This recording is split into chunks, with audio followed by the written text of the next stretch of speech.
I was saying I never thought of it like that before, that it's, we tend to talk like we're a victim, right? Yeah.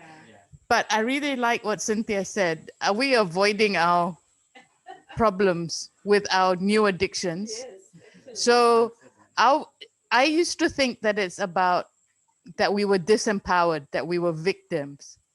But maybe it's not about being disempowered and being a victim. It's something else about us, more like giving up than disempowered. What, I don't know exactly what the word is. Maybe somebody else can describe it better. That we're avoiding our problems, that we're not taking responsibility, or we're not being honest in addressing our problems. Something along those lines. My ancestors are not like agricultural and all that, but they are more like white collar people, like officers and accountants. Yeah. So looking at this whole thing, I feel like one part is related to our freedom of choice. And I feel like our present right now, with all this history that happens that's behind us, is necessary for the present that we have, so that we can form better choices for ourselves in the future. Yeah. So I think it's about choices that we make with the history that we have.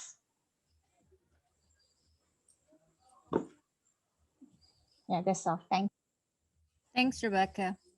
In Theory U, and many of you have gone through the Theory U training, is we call it seeing and sensing, with the knowledge of the social field, which the past has a lot to do with.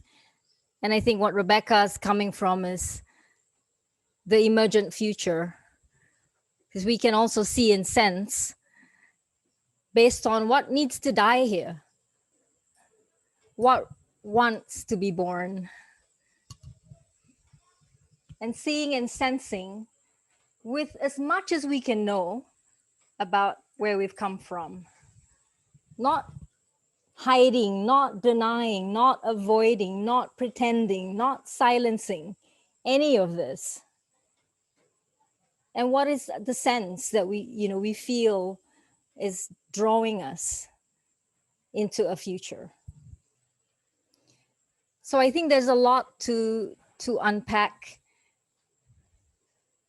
The whole CEO and the British North Borneo Chartered Company, the trajectory that set us on. Are we managing our lands as an asset to exploit? So the world view of that this is home and this is, we belong to this land, has been superseded. And then, we see there religion and all the other education, all the things that where we lost our wildness, where we became educated and tame, domesticated. That's a really good word. Can you put that up there? Which one?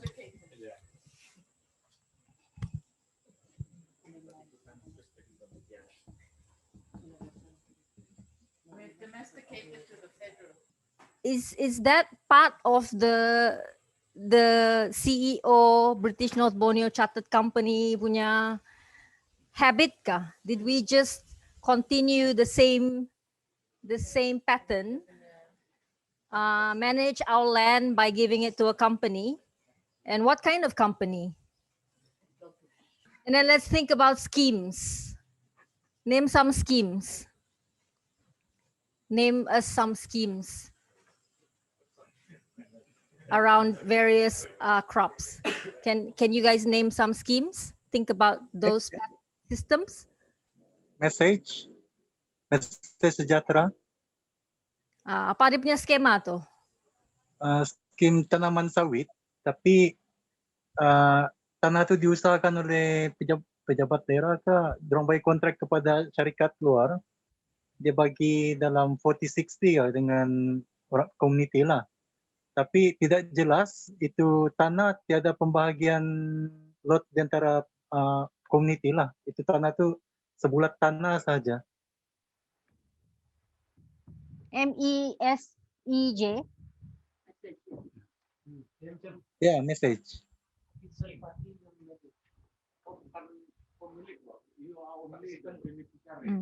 Bagaimana dengan communal title? Can we put there communal title? Others? What about things like Felda? Communal title, kalau kamu sign communal title, kamu dapat joint venture dengan SLDB. Betul kah? What about MPUB?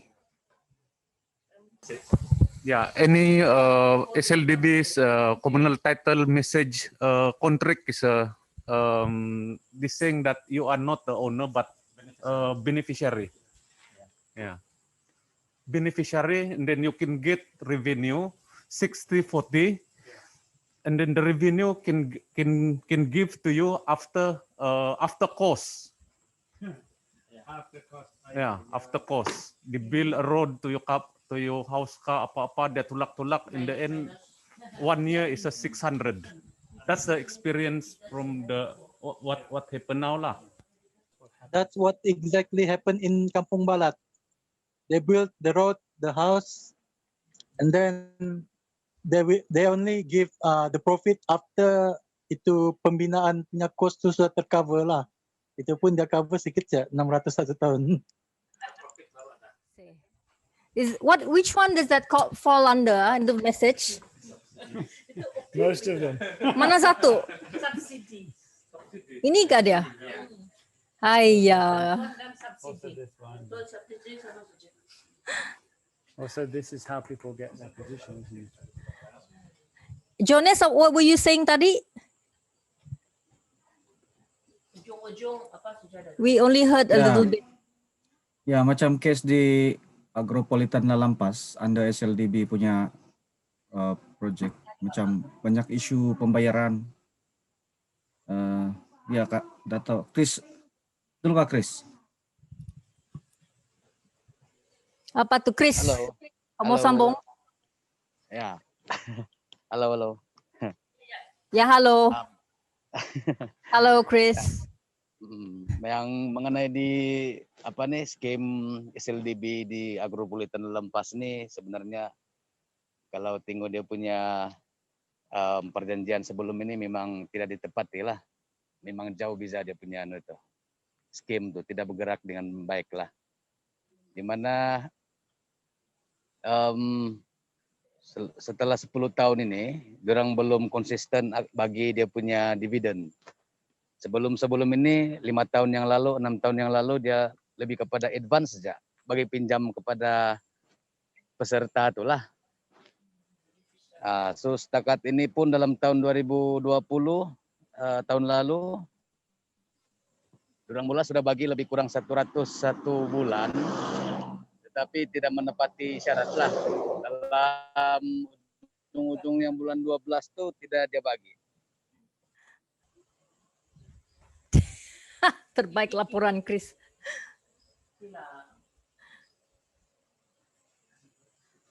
Okay, I think we lost Chris. Can I just do a quick representation of this?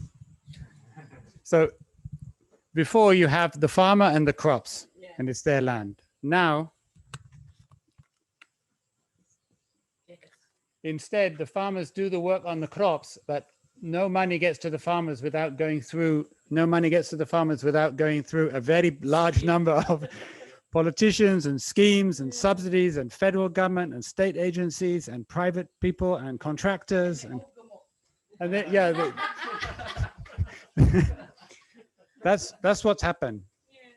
Yeah. And now these people have to go and be kind to these people to get even a small amount. Can you repeat the things you said? The story of Monsopia this morning was very interesting.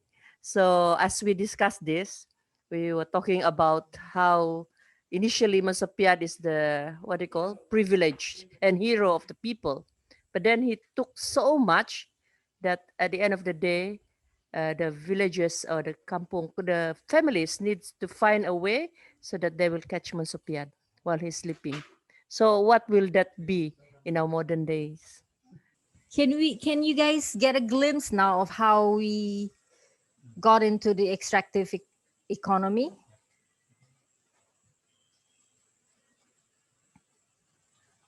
And why, for example, why do we want more roads, big roads, mega dams? What is that addiction? We cannot resist the federal money. They have promised to give, and now they're giving. So all this while, we only know how to ask. We don't know how to defend what is good and bad. So like Pan Borneo, actually, we cannot imagine all the development that we say we were deprived of, the addiction that we say that we are separated. So now when they give, we don't have the tools of, just like Monsopiad, when he became the hero, we don't know how to kill him until I don't know what happened. That's why the story I was like just now actually thinking, how did the community and the family come to the point when they said, oh, he's taking too much of what we like killing other people because we want to expand the territory, or what is too dangerous for our lives. So I think at the moment, like all this big development, we compare, but we didn't keep our sort of standard of what actually it's needed for our landscape. So when other people plan for us, it's not necessarily the best thing lah. So I was actually just reflecting with Anne, when did we change from like a subsistence farmer, having everything self-sufficient, our rice. I can still imagine, remember the time when we go to the river, we get our water, although it's a lot of sweat, but everything around us is like enough for the community, enough for us. So yeah, so I think it's the 80s when suddenly road, water at least come to our village, and we started already to come back from being educated. School is there, so we don't think anymore about what is necessary, the relationship, the social relationship in our village. And no more ritual, because we think money, education, and then the belief system also altered. We didn't question a lot, so we just went through. Like now 40 years ago, 2020, that was in the early 80s or late 79, like that. So if we have this discussion now, personally, I can cry. That I think the first step to do and say, this is it. We get more people together, and so when the tears maybe feed our muscles, then we can take the steps. When Ken presented this chronology of era, I can see what happened with our people then. In terms of like our ancestor, ada yang kawin nila, they embrace the new stuff. People, I think they introduce for us how to do the talak, distill the wine, because we are very good rice farmer, abundance. So when they see that, so they teach the technology. So we sort of our ancestor got a new skill. And of course, politically, I think they didn't know that this the Chinese, for instance, the British, something happened there, in the Europe and China trade, they actually push away to find, go and have trading there, and then get to this ground, to the people. So I don't know who they sent first, or who was pushed away from the lands, or they were, traded like a slave, to this area, the new land, because a bigger force want them to explore the land. And then, of course, with the CEO coming, they are more organized. They're more organized that time, and they actually know how to trade lah in an area they were trading before, for instance. But there were nothing here. It's only forests, a lot of resources. But if you go in the water, there's already people who you cannot communicate with. And I remember maybe in the like early 90s, my mom also tell about how from Brunei or people will come and trade, and they already started trading the tamu. But then British also imposed tax, so they ukur itu kepala how big, and then that's how much tax you have to pay. So there's a lot of revolt, yeah, ukur, and then lebih besar kepala lebih besar cukai. So I mean, when you hear the story, you can laugh because at that time I was like, if you collect the story about head, it's head hunting, it's the kepala cukai kepala, So it's quite funny, interesting, but you can also get angry because people can trade very well, very good. But then at one time, when maybe your product laku, then another force will come and collect taxes. And why are they collecting taxes? So it's all in terms of relationship and how they manage is really confusing lah.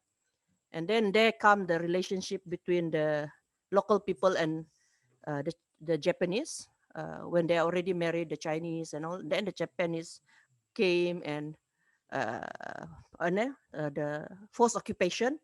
So our people want to be friend with the Japanese, but they are forcing.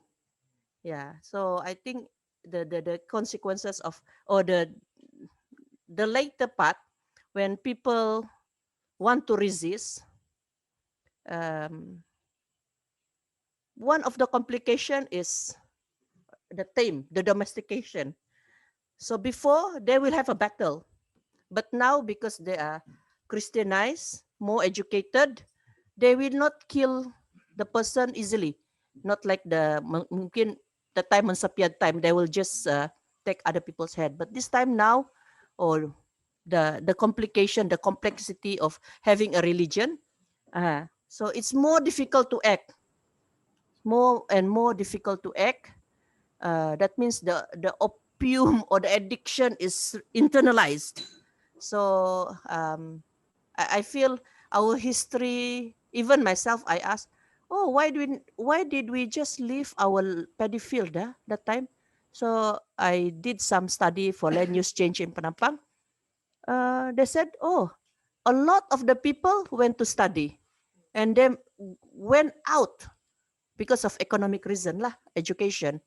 But also, even in the early 70s, I remember, that's why most of our names are Christian. What do you call that? Yang white is like the you dream of that kind of life ba. So kalau orang putih memang mesti yang nama cantik begitu kan. So they want to go out of that. Yeah, become like that lah. Colonize lah ba ito. You don't appreciate your own standing lah. So sampai sekarang baru ada NGO kasih lagi banyak opium. Bertambah bingung kan? So we cannot do much. No lah. So we are trying to get into this lah. Trying to reflect. The community is already seeing Monsopiad very powerful. So the community is actually trying to gather the next step that they want. So I think now, for me, the story like that lah. So those of us in the NGO community, also calling ourselves civil society, sometimes we think we're the public and we represent the public, but we don't. Are we in the same game of dividing and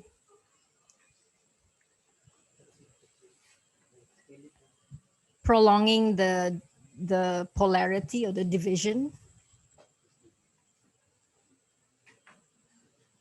Does that help us raise funds from Western sources?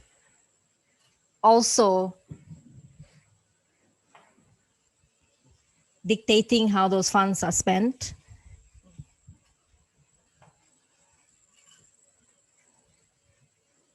Just questions for us to think about.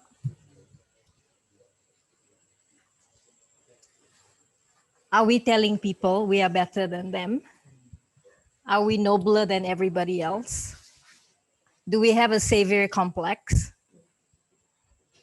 Are we martyrs?